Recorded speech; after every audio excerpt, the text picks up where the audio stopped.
各位弟兄姊妹，大家好。咁今日咧，我哋去到大齋期嘅第二主日，咁亦都係去到我哋十架七言系列嘅主耶穌基督喺十字架上面講嘅第二句説話啦。咁大家都知道咧，主耶穌基督釘十字架嘅時候咧，有兩個犯人咧，係一個喺左邊，一個喺右邊。咁咧，其中一個咧就繼續嘅嘲笑耶穌啦，但係另外一個咧就話佢釘喺十字架上邊咧係罪有應得嘅，佢求咧即係上帝咧嚟到去寬恕下佢嘅罪。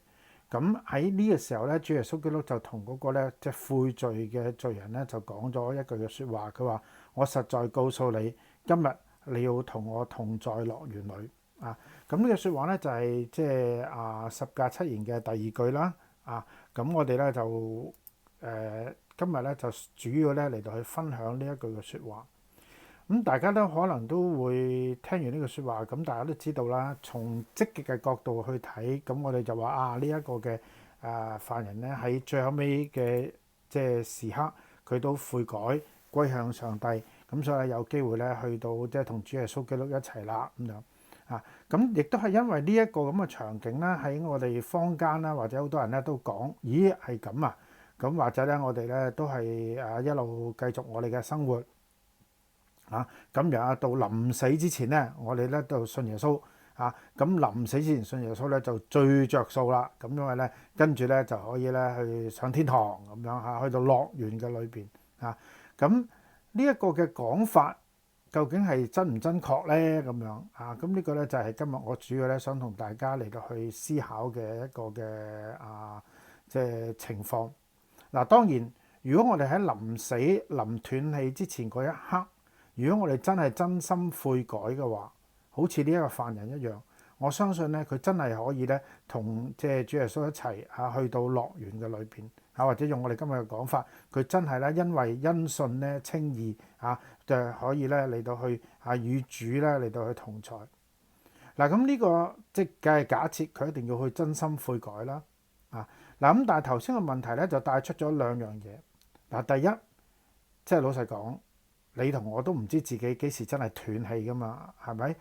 咁或者你諗住自己斷氣咁信咗耶穌先，咁然後咧跟住咧哎呀又救得翻喎，咁又唔信住啦，咁跟住下次咧真係斷氣嘅時候咧又即係再信翻。咁但係問題咧，你同我都冇本事話俾我哋聽，我哋幾時嗰啖咧先至係最後嗰啖氣啊嘛，係咪咁所以呢個咧就第一個講法，話臨死之前信耶穌最着數嘅講法咧，即係第一個遇到嘅困難就係你點知你幾時臨死之前先係嘛咁呢個咧係第一個問題。第二個問題咧，我覺得先至係一個更加係呢一個問題嘅核心。個核心係乜嘢嘢咧因為咧我哋話信耶穌係咪淨係為咗用我哋通俗嘅講法，係咪淨係為咗上天堂咧咁如果唔係淨係為咗上天堂嘅話咁又可以有好多嘢諗喎。咁你話唔係我信耶穌淨係為咗上天堂嘅啫。咁你呢個信係咪真係信呢？咁又值得我哋去商榷啦。不過我哋今日咧好想同大家睇一段嘅經文。呢段經文咧就記載喺羅馬書嘅第5章。大家而家咧喺熒光幕上邊咧就會見到啦。呢一個經文咧係我好中意嘅一段經文，就係話俾我哋聽乜嘢咧？原來信耶穌或者因信稱義，只不過係一個起點嚟嘅啫。佢話保羅話我哋既因信稱義，就藉着我哋嘅主耶穌基督得與神相和我哋咧可以同神和好去享受同神和好嘅關係。所以咧我哋係企咗喺呢個恩典嘅裏邊。呢個恩典咧唔單單係講緊信耶穌得永生咁簡單，而係咧我哋可以享受同上帝重新和好並且咧我哋歡歡喜喜盼望上帝嘅榮耀呢度講到用歡喜去盼望我哋咧同上帝嘅榮耀。不但如此，喺第11節保羅更加話乜嘢？我哋既藉着我哋嘅主耶穌基督得與神和好嘅時候咧，我哋就更加藉着佢以神為樂。呢度咧我用紅字標示咗幾個好重要嘅事情。第一個就係以神和好，以神為樂。我哋咧係站喺恩典嘅當中，同埋歡歡喜喜咁盼望上帝嘅榮耀。呢啲嘢咧都係好特別嘅。點解咁特別咧？就係如果我哋死咗之後，假設我哋真係去咗天堂，或者即係我哋去同上帝一齊嘅時候，其實呢啲嘢一切都唔重要，或者我哋唔會再喺我哋人生嘅經驗裏邊，我哋唔需要再經驗到。因為我哋已經同上主同在。但係呢啲經驗咧其實咧係好重要，就係喺我哋今世裏邊，我哋嚟到去經歷。嗱，呢一個咧對你同我都係一個好寶貴。喺今日幻變嘅世界當中，我哋能夠經歷點樣去同上帝重新嘅和好，以至我哋整個生命，我哋唔需要再糾結，以至我哋嘅生命咧係有一種出自內心嘅自由同埋平安。因為咧乜嘢？因為我哋已經與神和好，並且因為上帝嘅恩典嘅緣故，我哋可以以神為樂。咁呢個咧係一個好重要我哋人生嘅經驗嚟。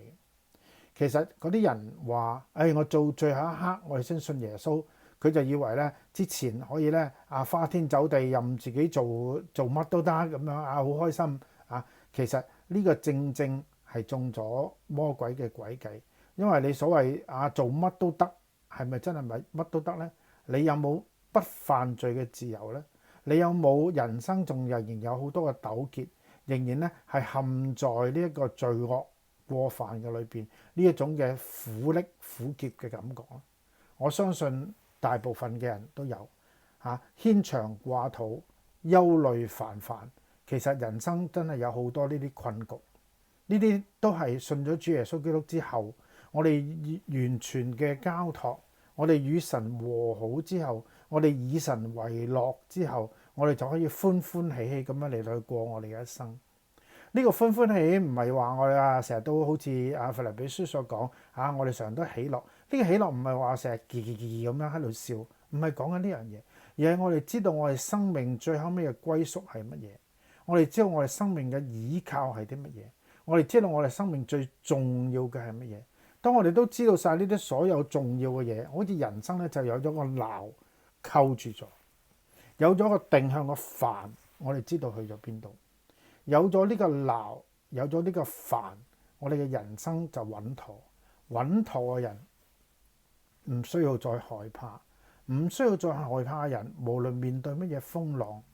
我哋都有嗰份心裏邊嘅平安，心裏邊嗰份嘅喜樂。所以弟兄姊妹，當我哋再嚟到去思想主耶穌基督喺十字架上面講嘅第二句說話，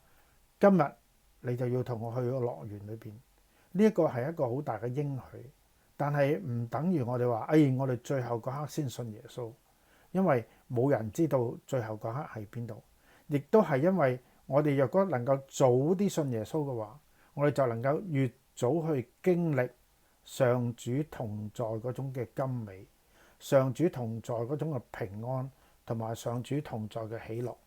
咁我盼望喺大齋期嘅第二主日，我哋雖然話我哋都頭先都講咗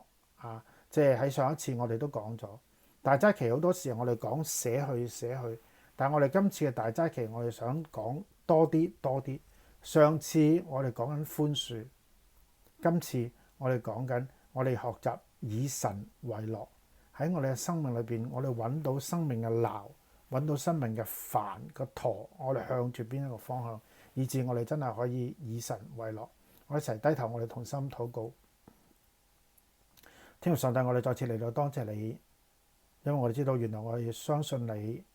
我哋被稱為義，只係我哋生命嘅第一步。我哋呢個生命可以喺你嘅恩典裏邊嚟到去長大，以致喺我哋人生面對高低起落，面對或順或逆，面對任何風浪，我哋都知道有你同我哋同在，我哋可以靠住你。我哋心裏邊有嗰種嘅平安，有嗰種不能被奪去嘅平安，並且不能被奪去嘅喜樂。我哋為咗呢一切嚟到多謝你，求你喺大齋期裏邊繼續預備我哋嘅心，我哋更多嘅渴慕你，更多嘅靠近你。多謝你咁樣聽我哋嘅禱告，奉主耶穌名而求，阿門。好，咁我哋今日咧大齋第二主日十架七言嘅第二句，我實在告訴你，今天你就要和一同在樂園裏。我哋盼望呢一句說話都能夠俾我哋鼓勵。好，我哋今日嘅分享到呢度，拜拜。